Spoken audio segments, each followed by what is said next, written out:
morning. I am on my second snow day today from school, and I've been spending a lot of time on Facebook and just online the last, I guess, day and a half.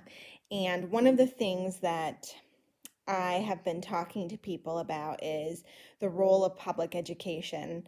And there's been some really great conversations and ideas. And I'm really grateful to the people who put themselves out there and kind of shared what they believe the purpose of education is, or even just how they believe education isn't meeting the mark or certain teachers aren't meeting the mark.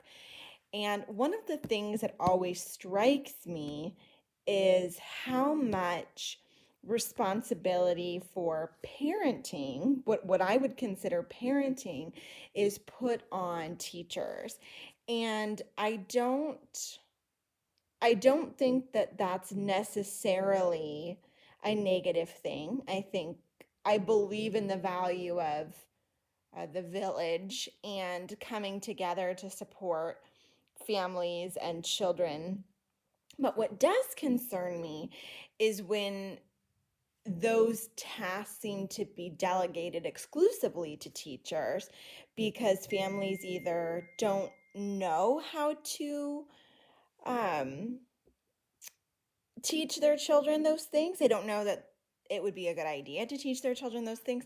So, what am I referring to specifically?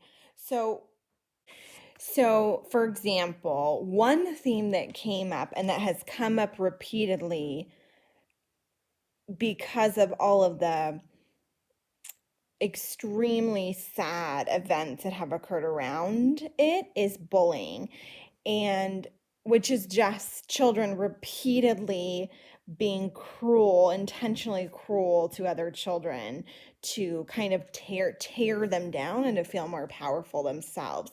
And this is not a new phenomena. We know that um, this has been occurring forever.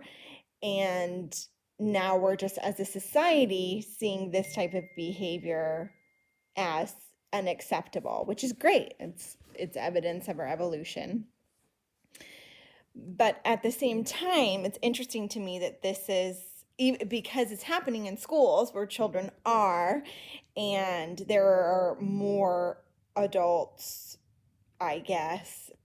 I mean, there are fewer adults per student, but it's interesting to me that this is seen as primarily a problem that happens in schools because of schools and needs to be solved by schools, when whether you are the victim of bullying or the perpetrator, the best place to manage that and the reason why you are in that situation is because of what's happening in the context of your family. And that just seems so obvious to me, but I don't think it is for many families. And I think that it's partly because of the way media talks about it. I mean, it's like with school shootings. Well, this is something that needs to be fixed by schools. Really? Who are these children's parents? Do they know what's happening in their life? Do they know how they're feeling? Because, of course, teachers are trying to connect with all of their students, but doesn't it make more sense for the parents of one, two, three children to be invested and understand and know the intricacies and the subtleties of that child's internal world than for one teacher to have that understanding of her over 100 students in a middle of high school? It just I truly am baffled by this focus on fixing the problem in schools when it's not that it's bad, but why isn't there just as much or more focus on how families can mitigate these tragedies? So that's what I want to talk about because I just haven't heard a lot about it. So we're going to tackle these two very ugly realities that we see crop up in schools. Just like in a workplace, I mean, it happens at school because a bunch of humans are together, right? That's where kids work. But that's not often where the problem occurs. The problem occurs at home and then is enacted at school. So because there is so much to say about each of these things, I'm going to spend the next several videos talking about them. I think I'll start by talking about bullying and then move on to more serious crimes and cruelties within schools. And I just want to remind everyone that these are my perceptions, which are constantly shifting as I get to know students and families more deeply. And it's also not meant to be formulaic in any way.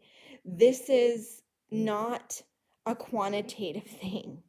This is very much about seeing one another, about relating to one another.